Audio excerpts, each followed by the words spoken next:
Hello, ladies and gentlemen. Welcome back to Square Eyes Syndrome podcast. I'm Ben Gilman, and as always, I'm joined by Tom Hill.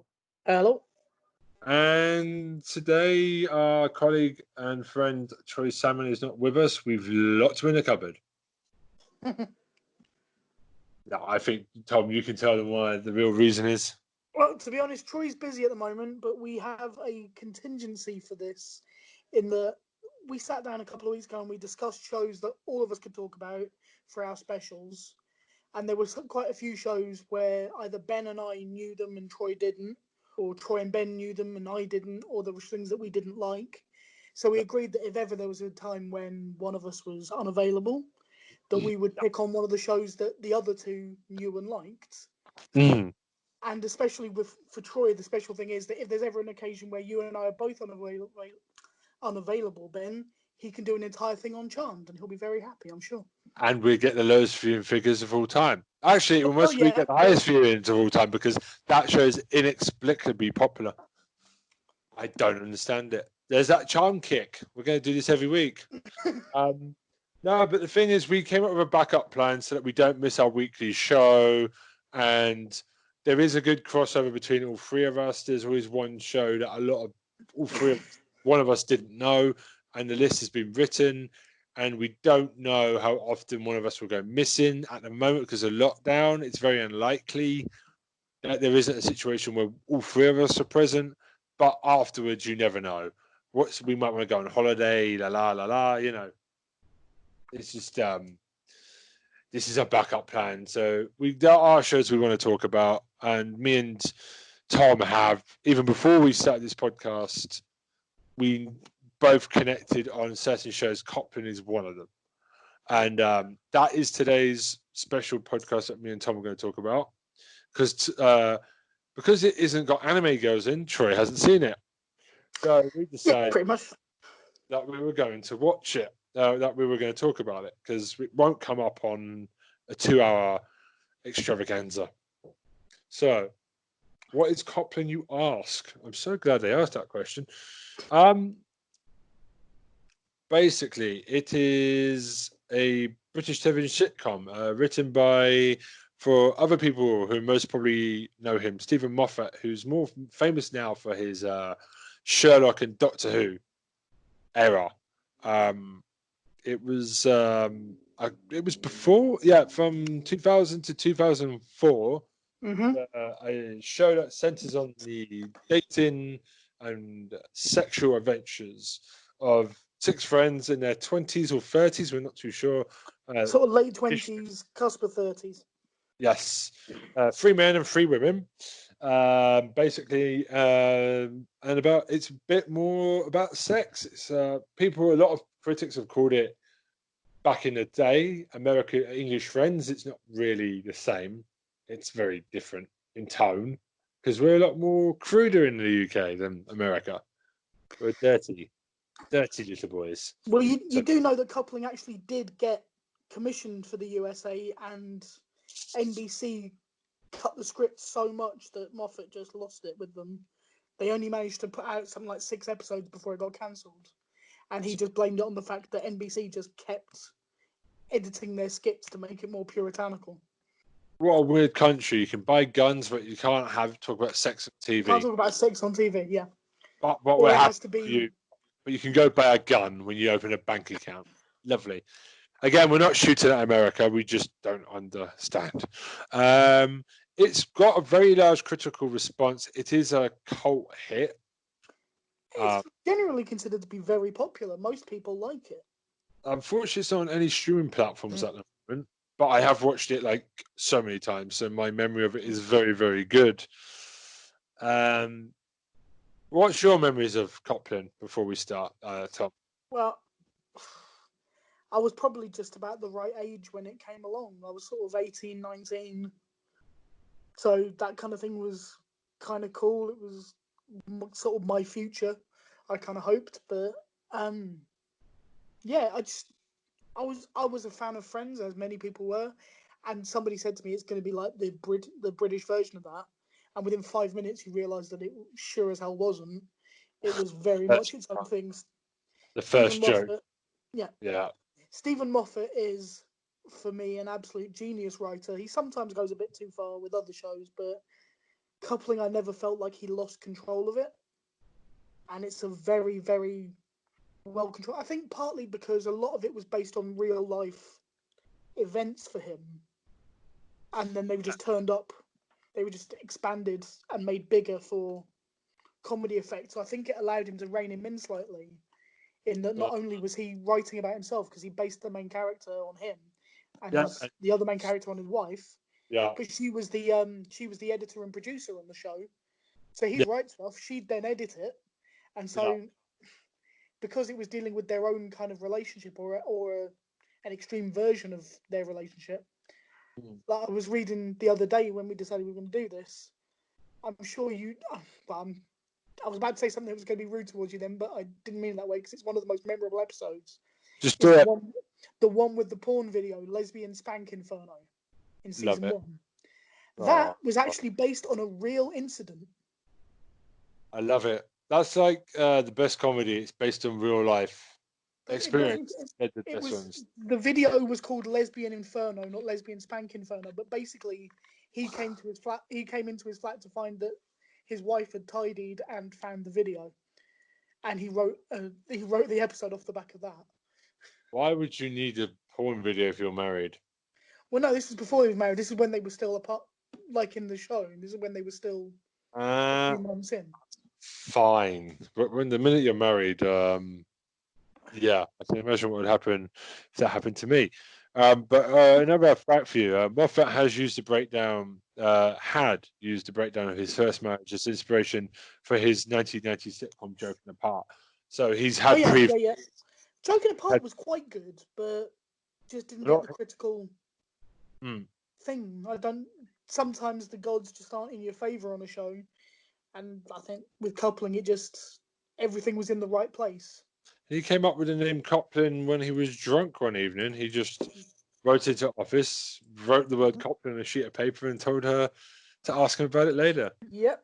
So, and I've only just noticed looking at this now, like you've just said, he's based the main character on him and his wife. They share the first name of the main characters, Steve and Susan. Obviously, some people will know Steve is played by Jack Davenport, aka the British from Pirates of the Caribbean. That's most probably his most prominent role. He'd done before Coupling. He did This Life, which was another kind of iconic cult show. I think he played a character called Miles in This Life. So that he was kind of one of the big names for the show. Getting him was kind of one of the reasons why people turned it on, because people who'd watched This Life went, "Oh, it's him from that." Also, the other properly big name was Gina Bellman, who plays the Sally. No. Oh, she's oh bollocks. She's Jane. She's not done much actually. I'm looking. Copland. Well, she's done a few things. She did quite a few things before Coupling on TV. She was quite well known. She was kind of the biggest name they got for the show. Wow. Initially. When it was filmed, she was 18. Wow, she looks about 30, 40. Her face just looks old. See, I'm sorry. I'm looking at the ages. It's on her Wikipedia here. She was 18 when that fit. She looks like she's aged. She's looked like she's had plastic surgery at 18. Dear Lordy. Maybe. Oh no, she is active. Oh shit. Sorry, hold on. 15 years active. Jesus Christ. Oh dear. Well, I'm still leaving it in. It's funny. Kate, is it? That they're going to find out. Plays Sally. Yeah. Well, she never really did anything after Coupling. Coupling was like the big. Jonathan Creek. Was she in Jonathan Creek? No, Sarah Alexander was in Jonathan Creek. She's played a bit part. I know Sarah Alexandra has obviously she took over from her name from Behaving Badly. Caroline Quinton. Jonathan Creek. You had Caroline Quinton. Then it was Nadia Sawalha. Yeah. Then it was Blondie. One from 2 pints of lager and a packet of crisps. Sarah Sheridan Smith. Sheldon, Eighth Doctor's companion. There we go. I'm putting it in there. All right, keep going. Yeah, Sheridan Smith.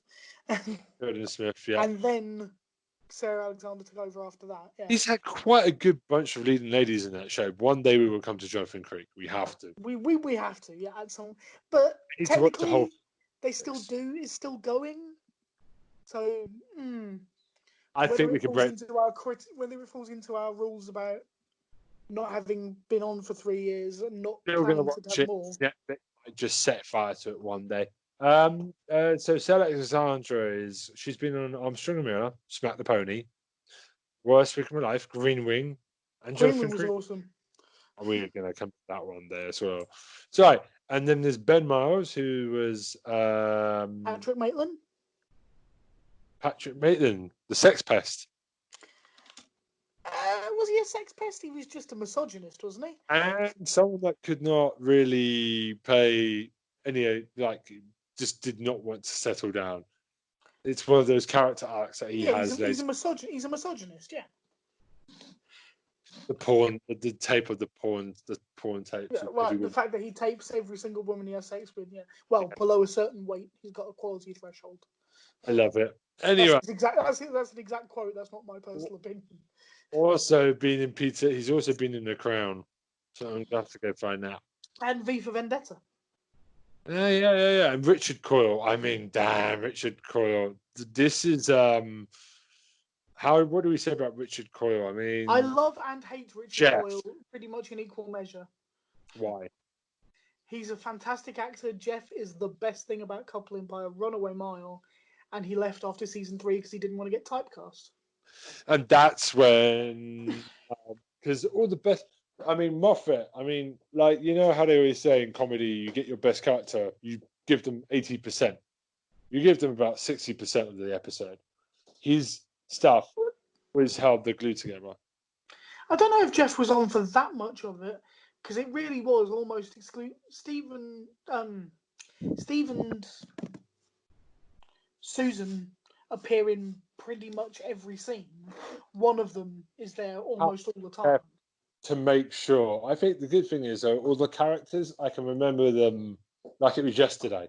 Because they do that great thing of not one of them disappears into the background, which is, and you can already see Moffat, even from season 1, he was playing around with timelines in comedy. Yeah, well, this is one of the reasons, and we'll get into this, why Coupling was so good, because in series 3, he did stuff with split screens. He was messing about with, it didn't necessarily have to be linear. You knew these things were going on, but they weren't necessarily happening in sequential order.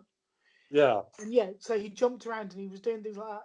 And obviously any fan of Doctor Who, Dracula, Sherlock, any of those shows will recognise that Stephen Moffat does that kind of thing quite a lot. And they hit him with it as well. They used it as a stick to beat him with. But he's so good. But when he did it with Coupling, it was innovative for a sitcom to do that. Yeah. It was very innovative. Not a lot of sitcoms do that now still. And it still feels like Coupling is... I just wish I could show my wife this show because it's just hilariously funny. I mean, we're not going to do it episode by episode, but we're also got to be careful that we don't turn this into the best of Jeff. Oh, we're missing... Hold on. Season 4, Richard Coyle left, unfortunately.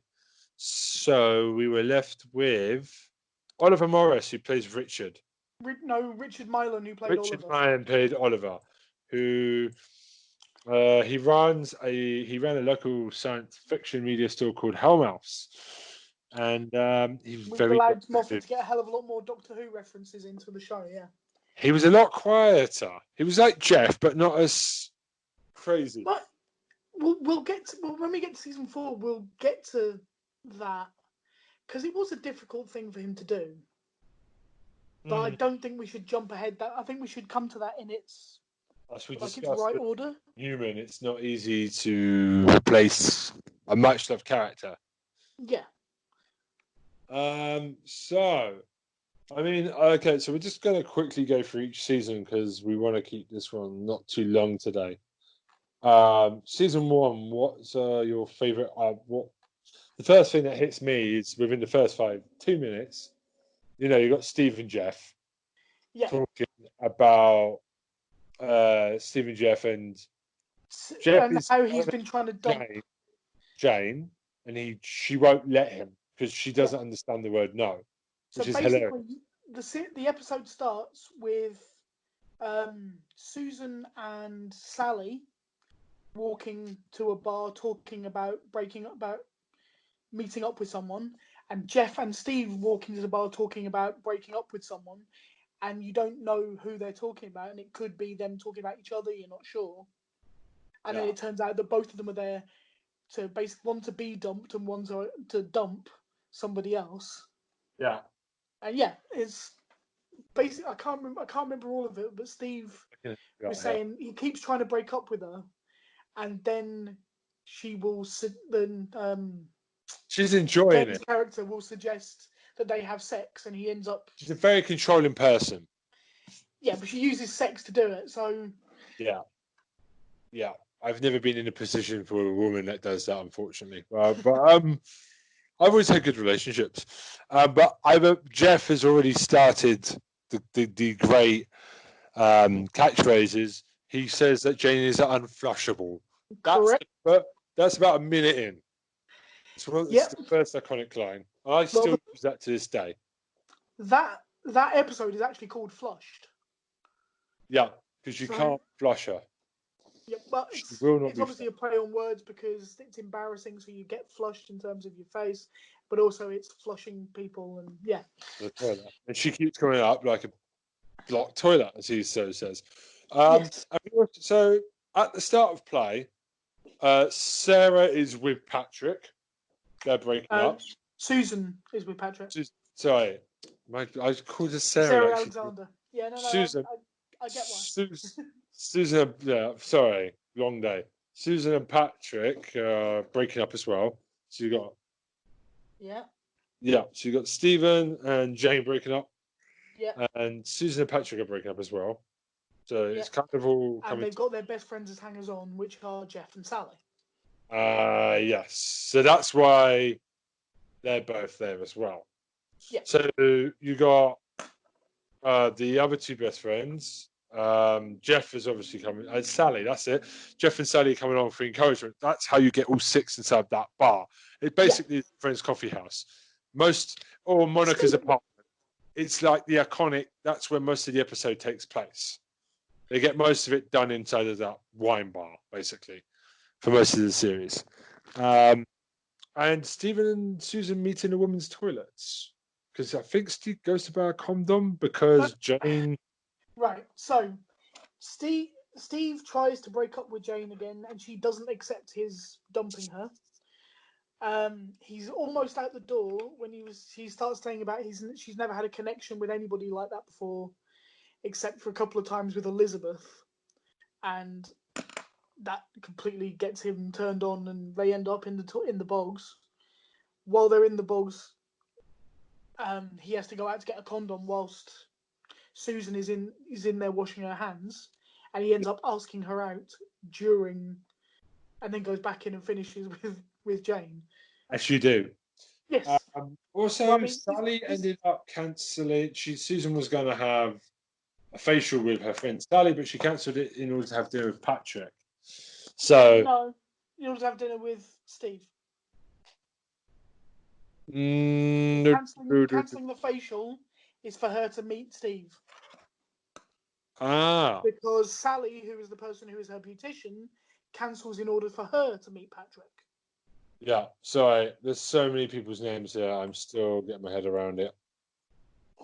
But they end the episode with them all.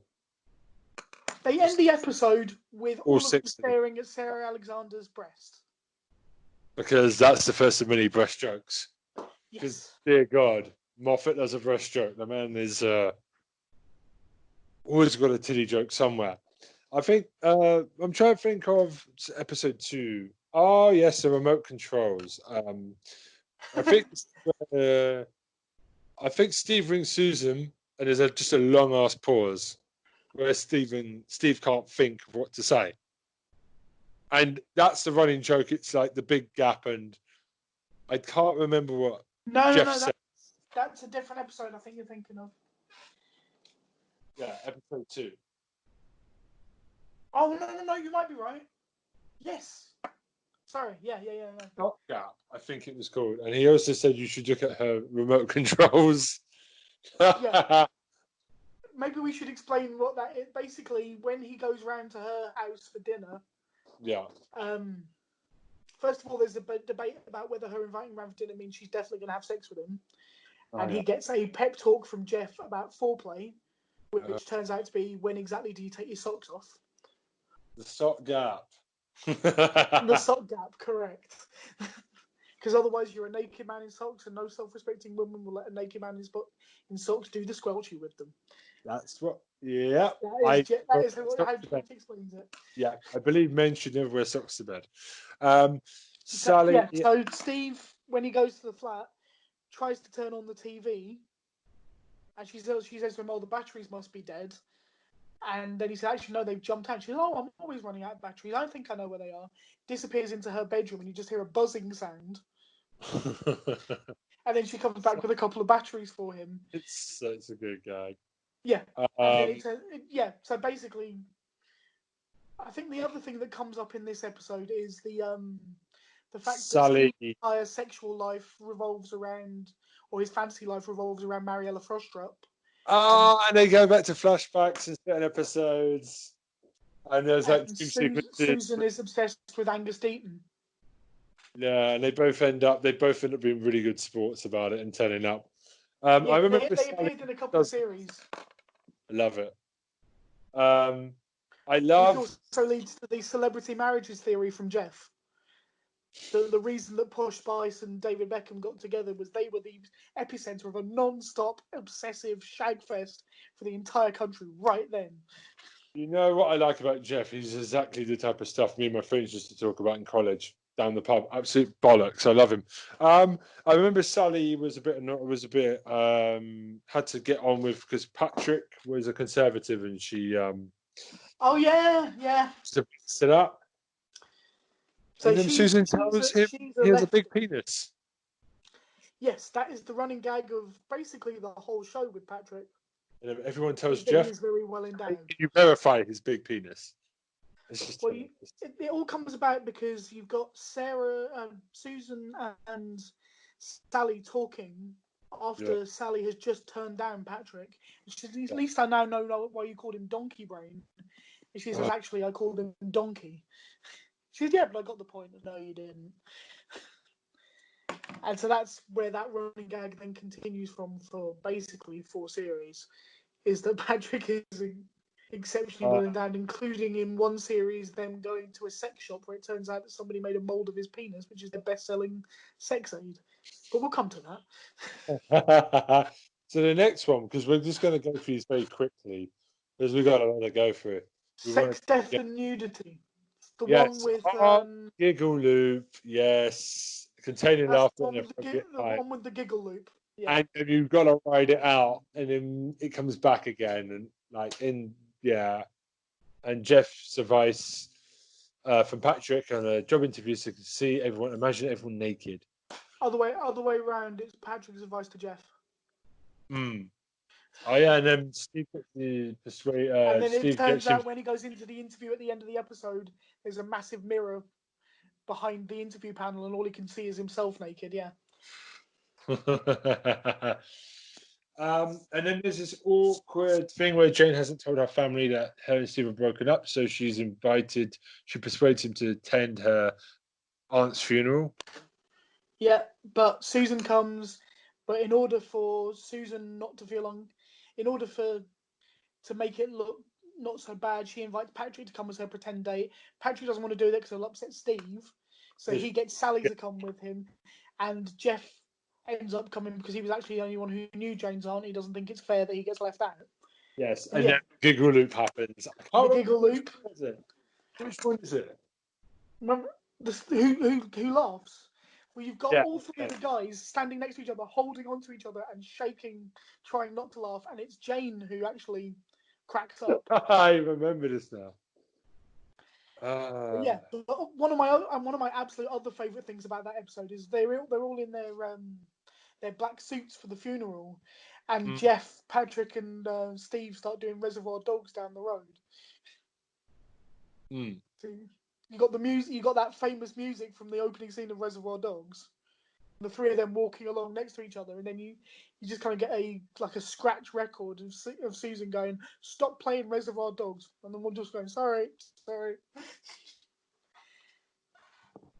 just for my amusement. That.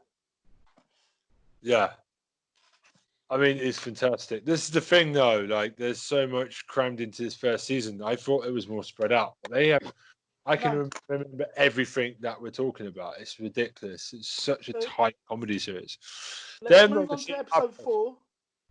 The Inferno. Inferno, which is, as we discussed, the Susan tidies up Steve's flat and finds a video called Lesbian Spank Inferno. And it's the fact that they don't talk about it. It's that very British thing of not talking about whether she's seen it. So Steve's meeting with the guys talking about how does he handle it because he doesn't know if she's seen it.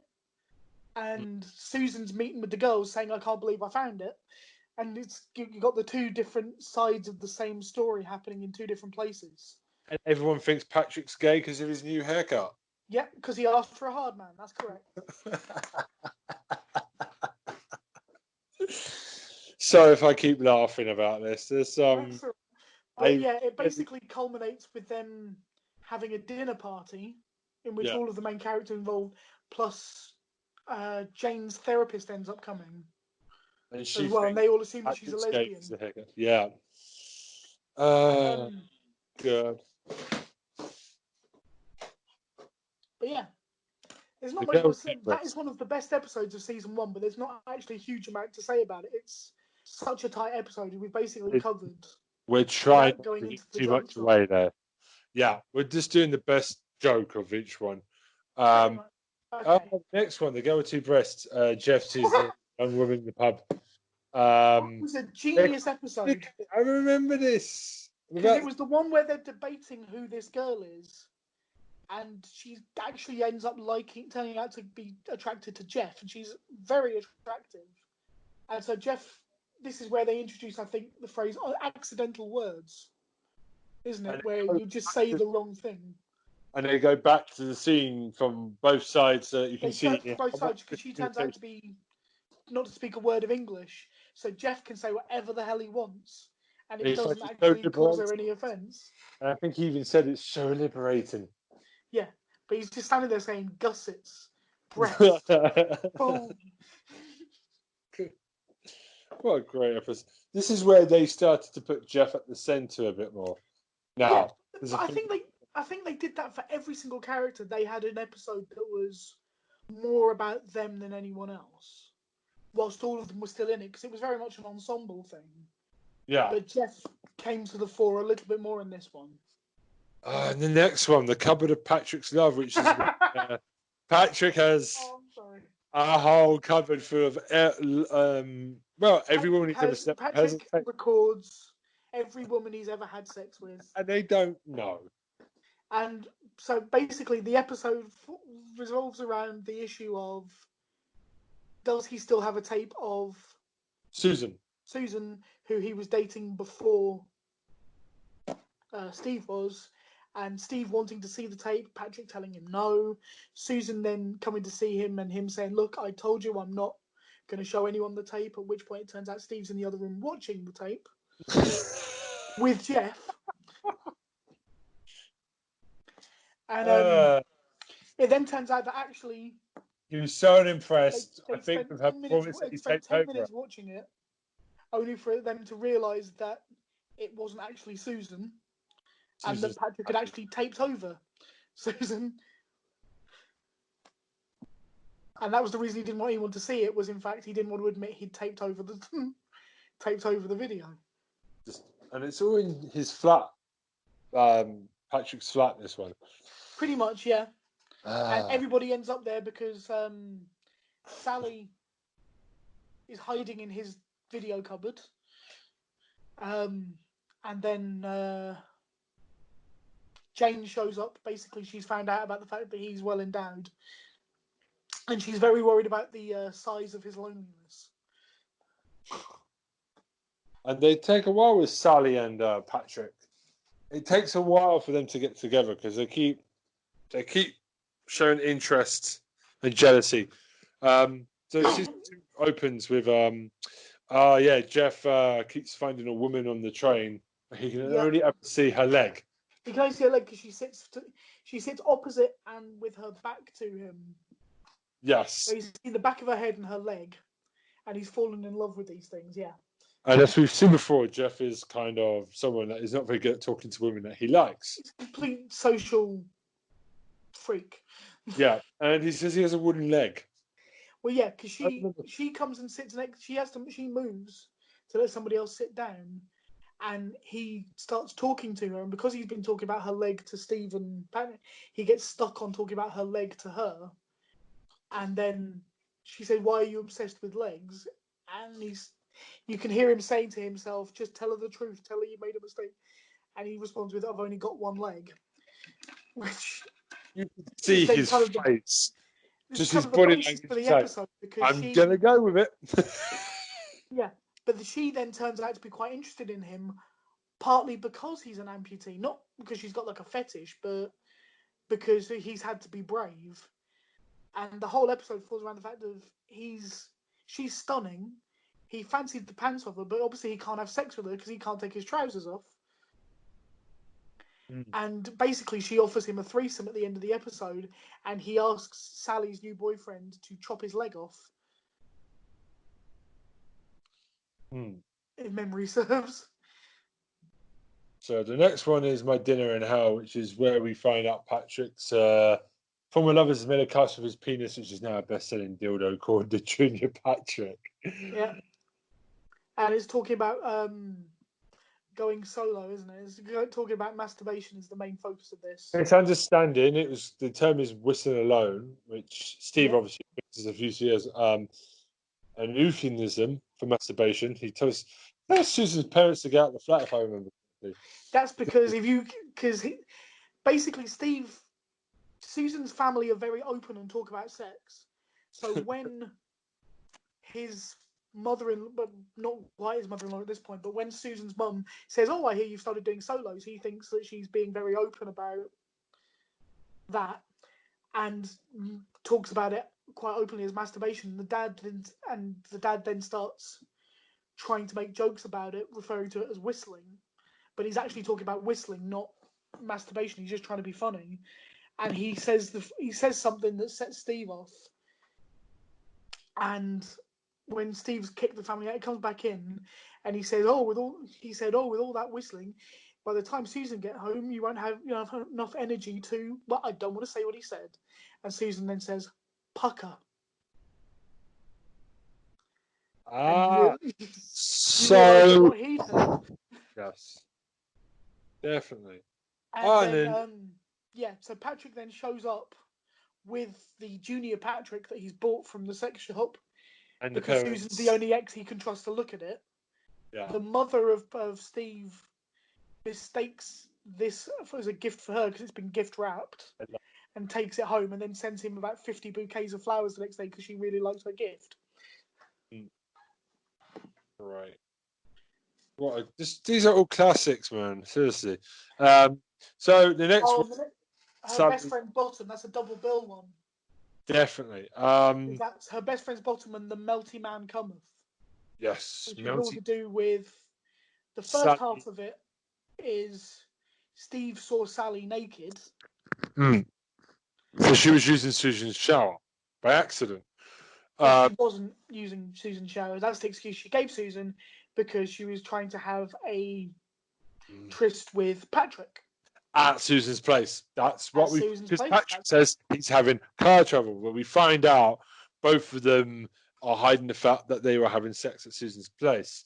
Well, they tried to, and Patrick, for the first time in his life, couldn't get an erection. And that's why Sally then flashes Steve because she's feeling insecure, and the whole episode is about the the kind of expansion, because you see it in stages what happened with Sally and Steve. So as far as you know, all he saw was she dropped her towel. He saw her bend over to pick it up. Then you discover that actually she didn't let him leave, and she showed him her breast, and then she took all her clothes off to get his opinion. And it turns out at the end of the episode that it was because Patrick was in the next room. And also, Steve's freaking out because of commitment, because Sally's trying to find out. Susan is trying to find out his opinion on interior decorating, cushions and stuff. And no man can have an opinion on that. It's also that episode is also the first time that you get any nod that Stephen Moffat is a Doctor Who fan. Yeah, he talks about trying to hide from Daleks. But yeah, that's also the one that's got Captain Subtext. And there's an entire scene where they're all talking in the fabric shop, but Captain Subtext Helmet of Truth has been engaged. Yeah. And you're hearing what they're really saying, which is, "You've seen my girlfriend naked. I've seen your girlfriend naked." And it just goes on and on like that. There's captions on the screen. It's really funny. Before Patrick comes in and says, "It's my car, my big end's gone," and there's an overload of the Captain Subtext. Yeah. But that's also the one where Jeff introduces the prickles, the blurts, and the head laugh. Yeah. When you're lying about something, first of all, you freeze. Then you realise that you've frozen, so you start speaking far too quickly, which is the blurts. Then you realise you were speaking too quickly, you have to make it all right again, which is when you make your biggest mistake and give a head laugh. And it's just the amount of times they use that in that episode to let you then know the next bit of the story is very good. The next one is Jane and the Truth Snake. No, I don't remember this one. That's the one where she gets fired. Due to an overdose. She's a traffic reporter, and she encourages everyone on the roads to close their eyes. And causes them Oh my god! So she gets fired, and then she's thinking about auditioning for a job with children's TV, and she's got a pink sock that is called Jake the Snake, which is a wrestling term. It is, and basically she's taken an overdose of something, and we don't know what it is, but she basically starts being abusive to everybody. Yeah. The problem is the snake. She loses control of the snake because it tells her honest opinions of everyone, and it causes absolute chaos. And he even calls her a deluded bitch, which we already know. Yeah, very much so. Then episode 6 was Gotcha. The main point of this one is you find out that Jane still occasionally just phones Steve and says nothing for long periods of time on the phone. And it's basically the whole episode is about Steve has still not proposed to Susan, and he wants to, he just hasn't found the right moment or whatever. He keeps finding excuses why he can't. And the main thing on this episode is there's a point where he gets a phone call right at the end of the episode, answers the phone, Susan's in the other room, and there's just silence, and he goes, "Look, Jane, you got to stop this. Susan is the woman I'm going to marry. Jane," and then you realise there's actually Susan on her mobile because she's standing in the doorway. She just says, "In every possible way, gotcha." Yeah, I love it. It's great. It's brilliant episode, so tight, so well done. There's not a lot you can say about it. It's just a very good episode. Jane, the next one is Dressed. Jane meets a handsome man in the bar and takes him back to God, yeah. And I remember this, she's got she goes there with nothing on but her coat and shoes. Yes. But then it's a dinner party which has quite a lot of shock-looking guests. Yeah. She doesn't realise that he's invited her to a gathering, not a one-to-one sort of meeting. And she ends up obviously feeling very embarrassed because she's only got her coat on. She goes to the toilet and there's a girl in the next flat who tells her that she's got somebody living there who's 23 and a half and has a little black dress that she can have. Yeah. So they agree. She agrees to give her coat to the little girl if she can have this girl's dress. And it turns out that it's one of. She hands over the coat, only for it to turn out that it's a Barbie doll dress. So she's then completely naked and stuck in the flat. Tries to leave and gets caught. But that's also the episode where you got like Patrick gets Susan to pretend to be his wife. Yes, because so she's got a competitive friend. The co-worker's wife turns out to be blonde, but Sally gets a revenge because she decides to make Steve her pretend husband. Yeah, but that makes Steve messes it up by actually proposing to Susan at too that much particular point. Yeah, really good episode. Lovely. The next one's one of my favourites. It's that's Jeff's Jeff's 30th birthday, isn't it? Naked, it's called, and he has a flirty encounter with his boss. I like to say it's his boss, Julia. Yes. She's one of the directors of the company, so she's everybody's boss. And basically, she takes him back to his flat for his 30th. But birthday fun gives him the wrong idea.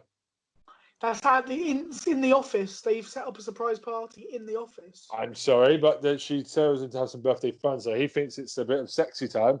So actually, she puts a blindfold on him, and he starts stripping off in front of his parents and his co-workers, whilst humming the da da da da da da. Yeah. But he's got that Jeff. His mother only talks to him in levels of disappointment. Just Jeff. Jeff. But yeah, that is a quality episode. You have to see it. That's the only way to describe it. Last episode of that series was End of the Line, which is where essentially it's dealing with the fact that after a certain amount of time in a relationship, you do occasionally get bored. So Steve ends up flirting with a random girl in a bar. Susan ends up flirting with a random bloke in a bar, and it's a whole load of confusion. Also turns out that Susan slept with half of Australia. Yeah, that's a bit of a bombshell. Yeah, and obviously it's a complete plot device, but when Steve answers the phone and is trying to pretend that he's not himself, in case it's this woman ringing, he pretends to be an Australian, and it's just it all falls apart, and then the episode ends with basically the episode starts with the fact that when you've been in a relationship for a long time, it shows it from Steve's perspective, and every time he goes to do something, she asks him, "Where are you going?" He says, "It's up to you." And every time she wants a decision or something, he always says, "It's up to you." Yeah. The episode ends. Where you going? With Steve? her going to leave the flat, and him saying, "Where are you going?" and her saying, "It's up to you." Yeah. So it's a very nice kind of full circle thing. It worked very well. Good acting from her as well, because she does look like she's about to burst into tears. Well, Sarah Alexander is a fantastic actress. She bloody is. No denying it. Okay, so season 3. Yeah, season 3, but it picks up immediately. You want to say about season 2 in general? Just, it's still good. It's still bloody tight. The quality that was set in season 1 is not dropped off in season 2, and season 2 is actually 50% longer than season 1. It's got 9 episodes rather than 6. Definitely. It's the longest series they did, and it's pretty much solid the whole way through. There's a couple of moments that were uncomfortable, but it's wonderful. So the first, what about you? What do you mean? What do you think of season 1 or season 2? What do you think? Oh, season 3. I think we should do that at the end as a roundup thing. Sure. Yeah, cool. Right, okay. So season 3 we've already kind of spoken about, which is Split. Which is where it's the split screen for the whole episode. It's so clever, this is. And Steve, Patrick, and Jeff end up in a nightclub, in a strip club. Jane, Sally, and Susan end up in the beauty parlor, and it's basically it's how different people react to being newly single, essentially, or having a major fight. And I mean, the big jokes on this one are that Jane is incredibly annoying to Susan. She says that it makes her teeth grind when she hears Jane speak. Yeah. There's then a reference made somewhere about, oh yeah, she's reading a magazine. She said, we're worse than men. Because look at this magazine, 100 Reasons Why Men Are Crap, and an article about why you should wake them up with a blowjob. So anyway, yeah. Just split her screen, voice makes Susan's teeth grind. That's it, yeah. But the split screen basically shows Steve returning to his flat at 12:30 at night, pissed off his head, and Susan, then it's done at the same time, arriving an hour later in the same flat. And so she basically decides to wake him up with a blowjob.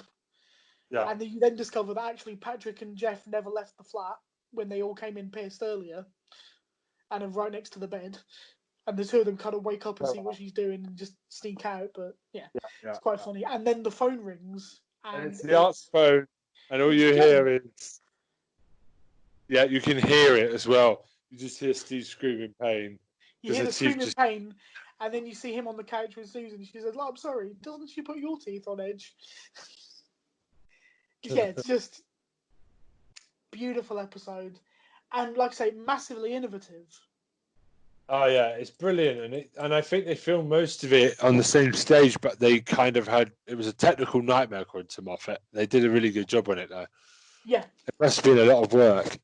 I think they did consider doing it as two separate episodes, like showing. But that they decided it would be groundbreaking. It would have worked well as two separate episodes. You start from the same moment again, and it would have worked. But the split screen thing and all of that is just so well done, so tight, so it's good. one of the standout. It's one of those episodes where Moffat's timey-wimey thing is starting to... It's a precursor to Doctor Who. Very much so, yeah. Next one is another one that I'm really fond of. It's Jeff accepts a date with his colleague Wilma, and they've got the earpiece. That's Dr. Emily Fox, isn't it? Yes, and he's got an earpiece on. Yeah, he's on the phone with the boys. Steve, Sally, Susan, and Patrick on standby to help him. Yeah, because he doesn't know if it's a date or a drink. Because Jane's completely off a religious man, and just disavows his religious order.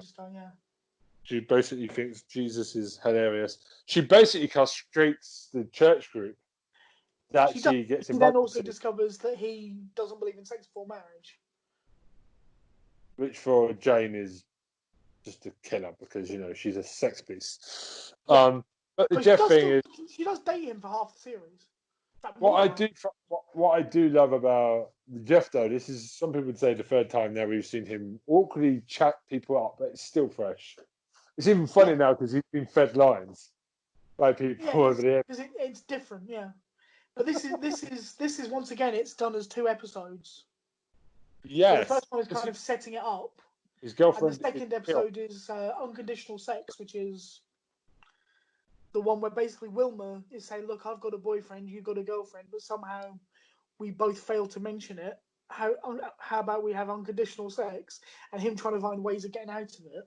That's why they're on the earpiece, to avoid him having... Yeah. Because he ends up heading for the Fuck Me Fork. Yeah. Because it's either fork Wilma or fork off, yeah. Yeah. I think that's Susan that says that, and I love her for that.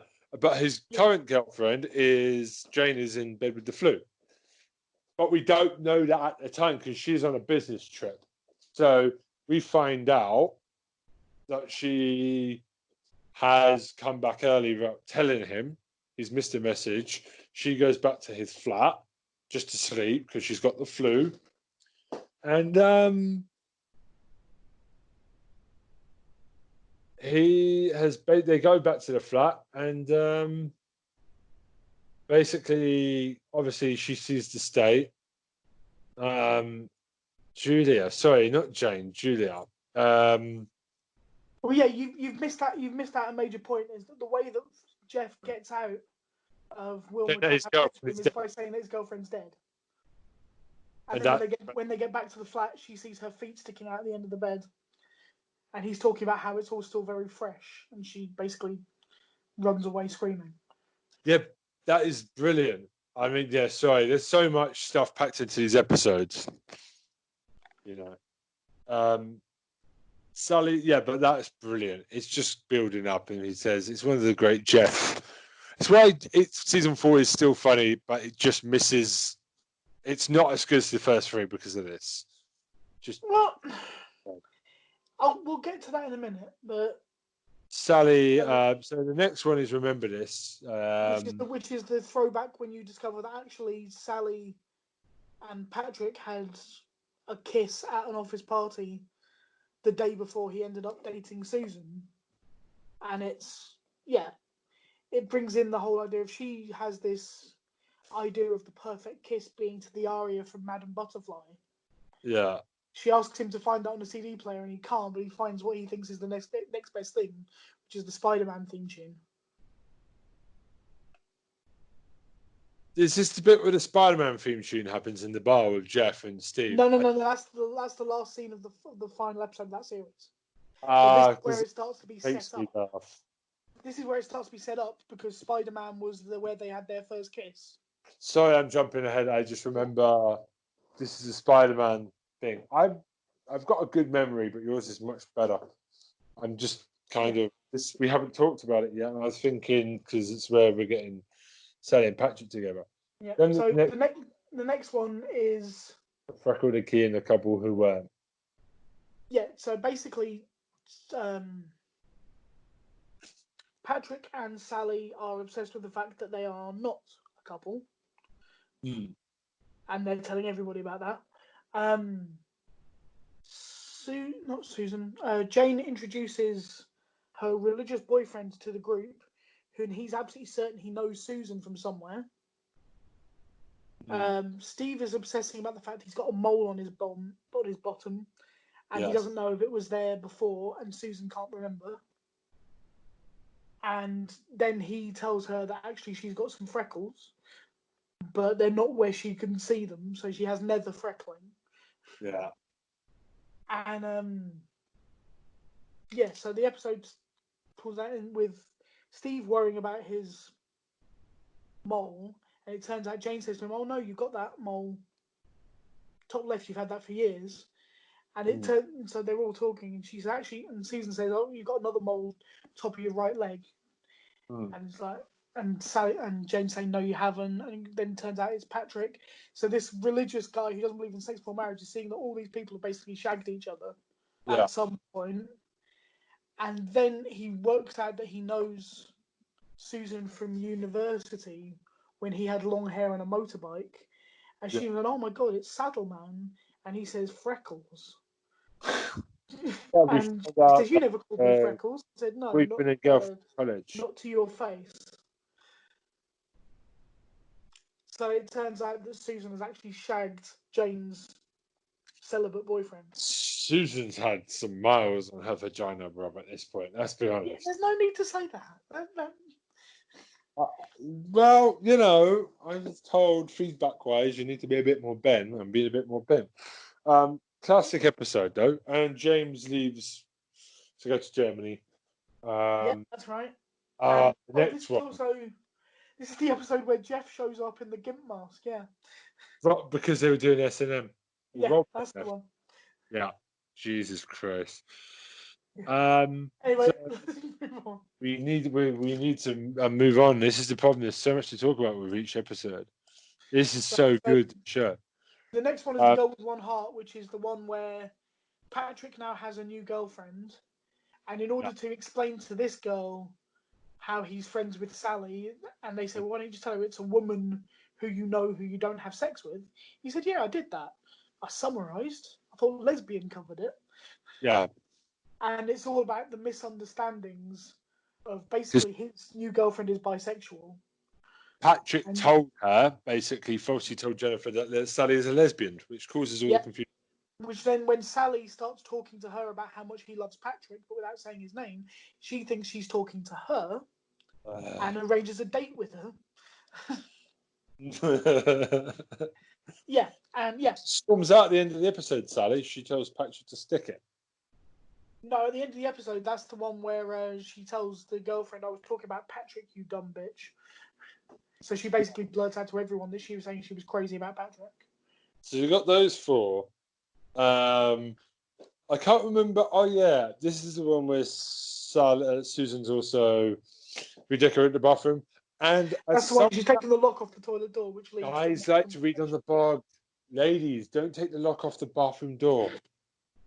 Like, yeah, our man caves are now fully plumbed. Yes, my wife would do that. I would freak. I like to read on the toilet. There, too much information, but you can't. You gotta have a bathroom. You gotta have a lock on a bathroom. Damn right. Come on now, privacy. And the last one is perhaps, which is the theme song, which I love the theme song. Which is Sally basically thinks she's pregnant. Yeah. She convinces Jane and Sarah to take pregnancy tests with her. They all three do. Sally then takes them. She gets them mixed up. She says, "Oh my god, I'm pregnant," but doesn't know. Then it turns out she doesn't know which one's her. So you know that one of the three of them is pregnant, and it's the story of what's been going on in their sex lives. So basically, Susan says it can't be me because she and Steve have been trying, and that's when you get the whole thing of her being called into the sperm bank because Steve has sent out for a comfort pillow his own porn because they don't have a porn menu, and more scarily, Jeff. And then, it turns out Patrick's there as well, and it's and Jeff explains that Patrick didn't understand what the sperm bank was, and she says, "Oh, you didn't think you'd get to have sex with one of the nurses?" And he says, "I did." And she says, "Oh, you're a sick man." And Steve and Jeff are going, "No, he did." So basically, we find out because there's a mix-up with the pregnancy tests. So there's this whole thing that we don't know who's pregnant, and we find out it is Susan. But there is once again, it's basically, first of all, they talk about why it can't be Susan and Steve. Yeah. Then it shows that Jane showed up at Jeff's flat. Yeah. Because she was horny. Yeah. And then he had to run out. Basically, we now know to go to the sperm bank, and she ended up shagging the pizza guy. And Sally was with some city boy who she described as a total wanker. Trust me, to get his one night off. And but the subtext of this whole episode as well is the fact that Patrick and Sally still haven't spoken after she's basically declared undying love for him. It's awkward. He finally sends her a message asking her to come and meet them at the bar that they always use. And when they come in, it's closed for a private function. And he gives her the speech about how she deserves Mr. Wonderfully Perfect, Fantastic Awesomeness. And she says, "I don't want Mr. Fantastically Perfect, Fantastic. I want you." And he says, "Oh, Sally, I was talking about me." Yeah, that's a great line. Then it's on the Spider-Man music, and Steve and Jeff come out dressed as Spider-Man, doing a Spider-Man dance for him. And then Jane has one of the great rants. She bursts through. "I shagged and shagged and shagged on all the little bastards." Missed. I love it. And the crowd. Just as her celibate boyfriend walks through the door. Yes. Hello, Jane. And then it turns out that Susan is actually the one who's pregnant. Yeah. And I think she asked Steve a question of, "Are you ready?" or something. Hippo. Yeah. So in between season 3 and 4, and 3 was still amazing. 3 was awesome. Yeah. Season 4. Now, here's the difficulty. Basically, Richard Coyle, like I said, decided that he's an actor. He wanted to be an actor till he was 60, and he didn't want to get stuck typecast as playing Jeff, because Jeff was the type of character that could influence your whole career, being the type of character that it is, which is why he chose to leave after season 3. Yeah. Now, to be honest, I don't think he's ever going to get away from the fact that he played Jeff anyway. Yeah. The biggest thing he's done. And he is a really good actor. He's a proper good, serious actor. Yeah. He's just... People will remember him for Coupling because it's a cult classic now. And he'll never get away from it because he was the most memorable character of a memorable set of characters and a memorable show. Yeah. The problem you then got is that in season 4, basically, with the end of season 3, they teased the idea of Jane and Jeff getting together. Well, it's one of those things. I mean, if you look at Joey and Phoebe from Friends, like a lot of people, when I've spoken about Friends and Copland, they always say, "Isn't it weird how Jeff and Jane and Phoebe and Joey, the quote unquote crazy characters, never got together, but the other 4 came into 2 couples at the." Yeah. It is a bit of a weird similarity because It is a weird similarity, you're right. the 4 crazy wild ones don't end up together, which you would think they would, but obviously it'd be too perfect if they all ended up in couples together. But the problem is the way you see season 4 basically is like Stephen Moffat had an idea that season 4 was going to be largely about Jeff and Jane maybe getting together.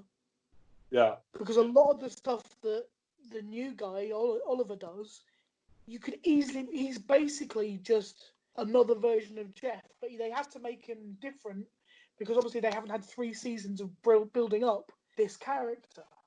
Yeah. So that's why he feels uncomfortable, because every time I see it, and he does a good job. If this was series 1, you'd be thinking it's great, because you didn't know about Richard Coyle's performance. You'd be perfectly happy with him as the crazy one. Yeah. But he obviously runs a sci-fi shop, and there's lots of references to Daleks and Doctor Who and all that kind of stuff because they can get away with it. The John Hurt moment when they're talking about pregnancy. Yes, I love that. It is about pregnancy. Yeah, and yeah. the thing is, the guy is a really good actor. He does an amazing job, but you can basically hear that every line would have been Jeff's, and that's the problem. You can see Jeff in every one of those scenes, if you know what I mean.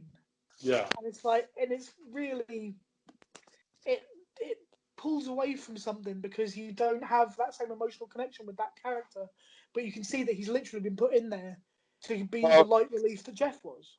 Because we start season 4. Sorry to interrupt. We start season 4 and he's on a date with Jane. So it's literally blind date, yeah. said they've already started. And no, it's a blind date. They haven't met at this point, which is part of the thing of this episode, is her not knowing who is going to be her date and thinking it's her gynecologist. And doesn't he get punched in the face? he does, yes, by Sally. Flowers. Yes, because it keeps going back and back into another view of the episode. It's done. It's basically, it's called 9.5 minutes because the episode is split into 3 9.5 minute things of 3 different relationships occurring. Yeah. So it's Patrick and Sally, who are now officially together.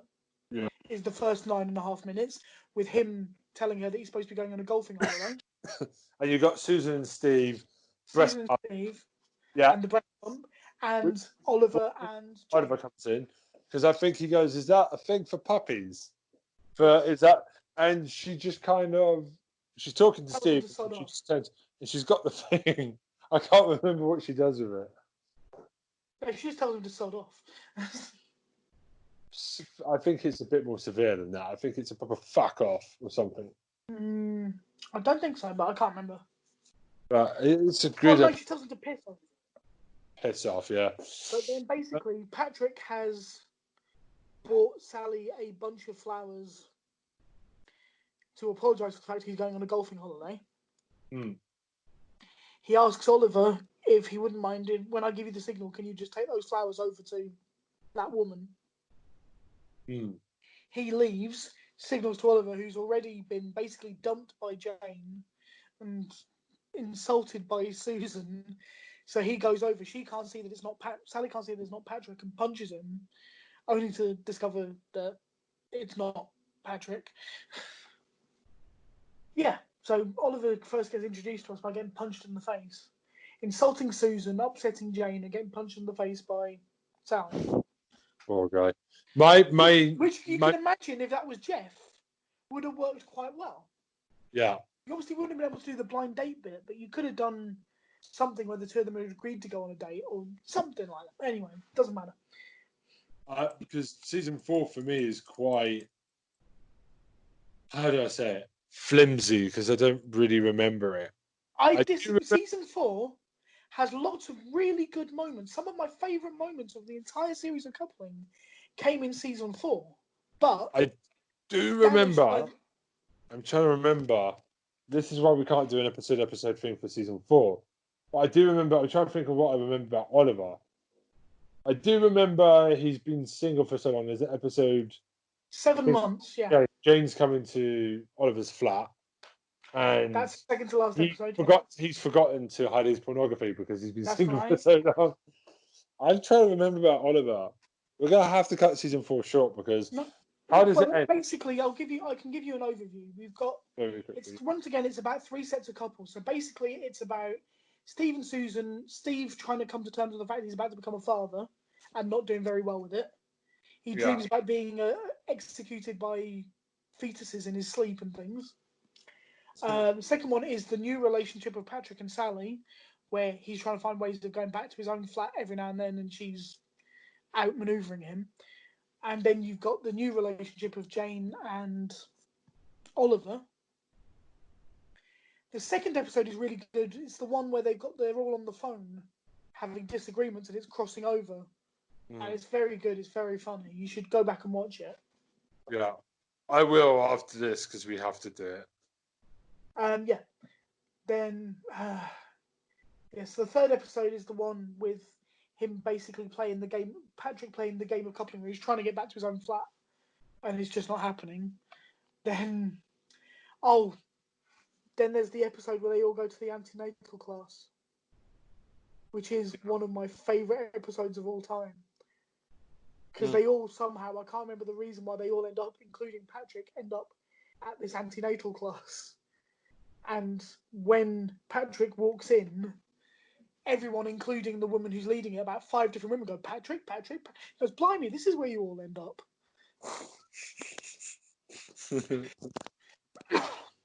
I think he does a good job sliding in there with Steve and Patrick. Yeah, he does, but it feels ever so slightly forced because you know that it would have been Jeff. That's the problem.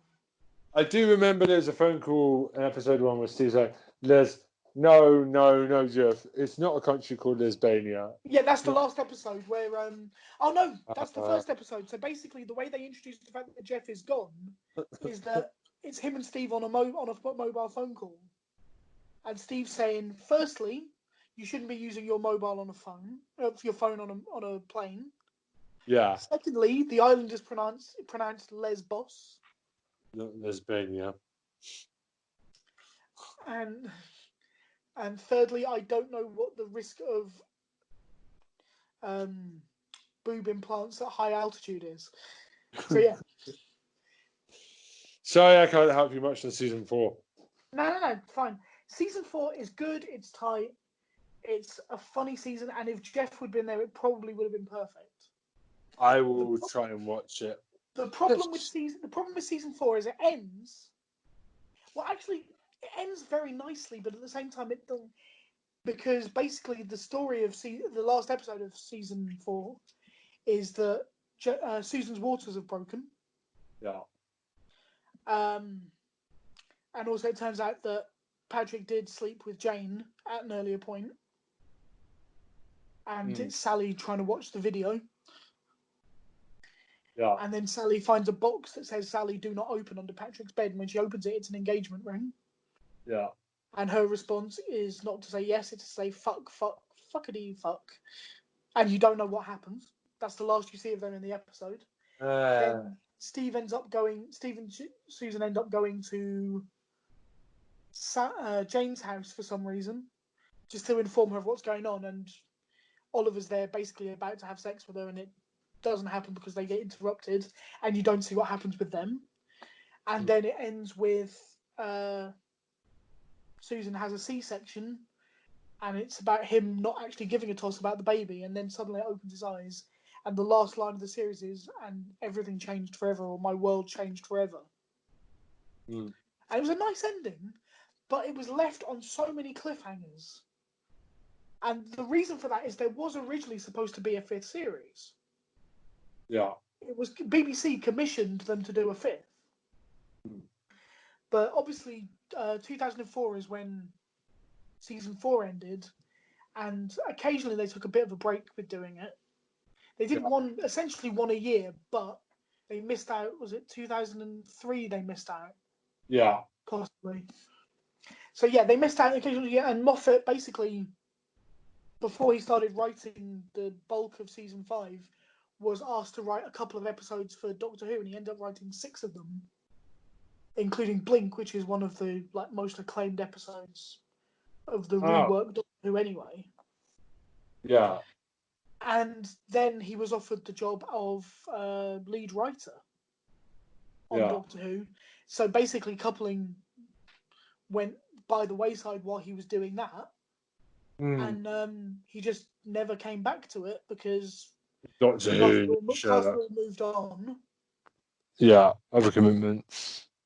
Other commitments, plus they were all 5 or 6 years go past. Suddenly, you're not dealing with your mid-30s. You're suddenly people into their 40s. Yeah.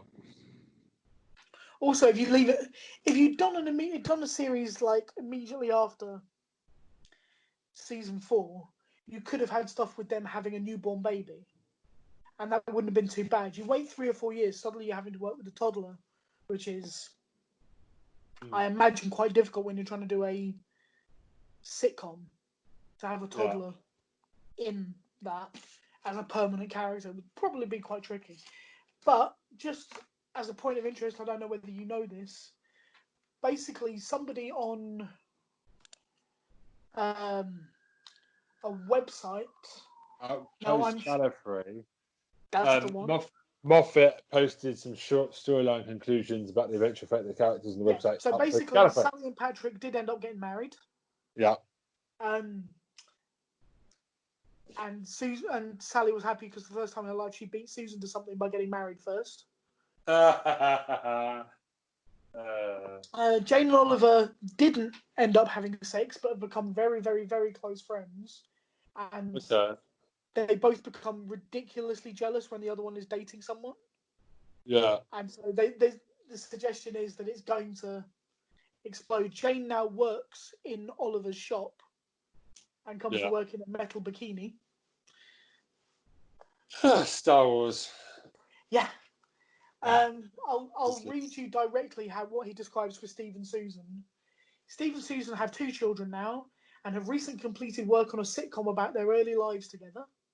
They're developing a new television project, but it keeps getting delayed as he insists on writing episodes of some old kids show that they recently pulled out the mothballs. He gets very cross about this, and if he says, "Yeah, but check out the season poll one more time," he will not live to write another word. And Jeff is still living on the Isle of Lesbos. He's got round his problems with communication by never learning the language, and if any English speakers show up pretending he only speaks Hebrew. So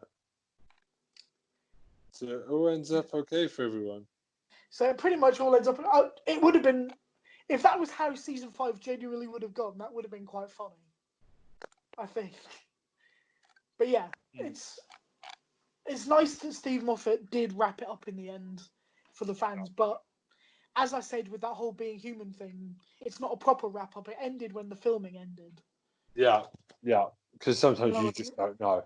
It's nice that he's given this written wrap up, but it's like with that being human thing. I watched that additional scene, and it was a good scene. If they'd actually put it at the end of the episode, I'd have gone, cool. People would be talking about it more. I'd have accepted it as an ending to the series. Yeah. But yeah, the fact that they're now saying, "Oh yeah, that was the real ending," no, that was the ending you didn't use. Don't give me that shit. They did it to sell a DVD, but that's being human. Yeah, but that's not. Yeah. Anyway, we're moving off the moving on. Coupling as a show, people automatically saw the the comparison with Friends. Yeah. Because basically you've got your two kind of wacky characters. Your Joey and your Phoebe are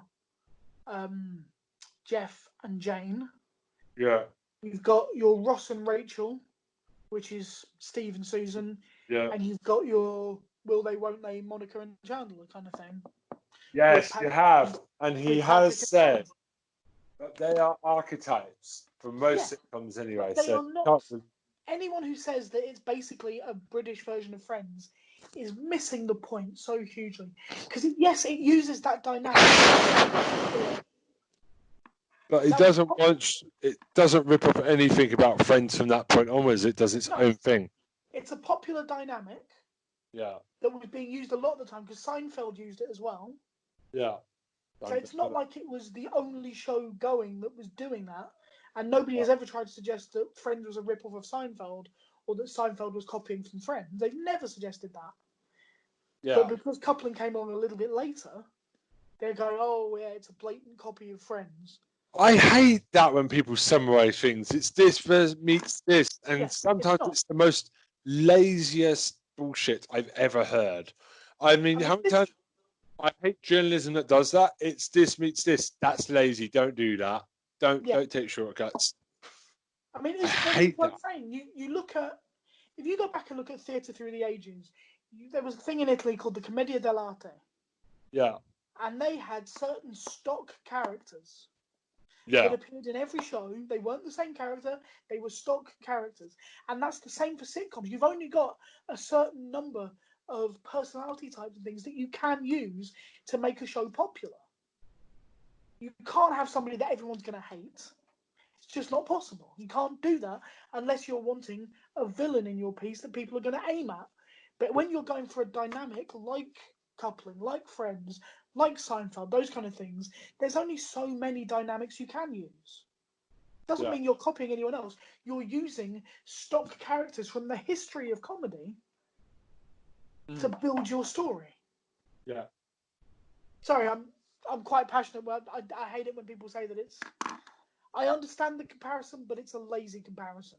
My wife once asked me because I made a noise on the underground because I saw a film poster and it was like, this means this. And I was like, yeah. You know, Psycho Bob hitting the right in the face of like that's the type of. It's so lazy, and it's frustrating. But the way you look at it, basically, Coupling got good, was well received by critics pretty much everywhere, especially in the UK. Anyone that hates it. Yeah, anyone who's watched it, I don't know anybody who actually dislikes it. It's like Peep Show. It's got such a almost 100% audience love. I do know people who dislike Peep Show. Well, I don't never want to meet those people. They're lucky if I don't spit at them in the street. No, I'm joking. Yeah, then again, there'd be a lot of people who say that your hatred of The Office is something that they'd never accept. That's a good point. I was just being realistic. Comedy is a subjective art form. Yeah, it really is. There is no right or wrong. There is no right or wrong, but like I say, Coupling as a general rule is pretty high up. Much loved by everybody. Yeah, I think for like things like Peep Show, a lot of people find the camera work is just a bit off-putting, and I understand that. Like, I get some people just don't like Peep Show because of the weird camera angle. Yeah. And stuff. Some people just think In-Betweeners. I think it's like In-Betweeners. A lot of people, I've not really heard people say In-Betweeners is rubbish. So it's kind of in that company of. I mean, In-Betweeners is now suffering slightly because the guy who played Will is now shown that he can only play Will no matter what he's in. That's why Friday Night has never been on this podcast because it's shit. I just don't find that one funny. In-Betweeners is brilliant.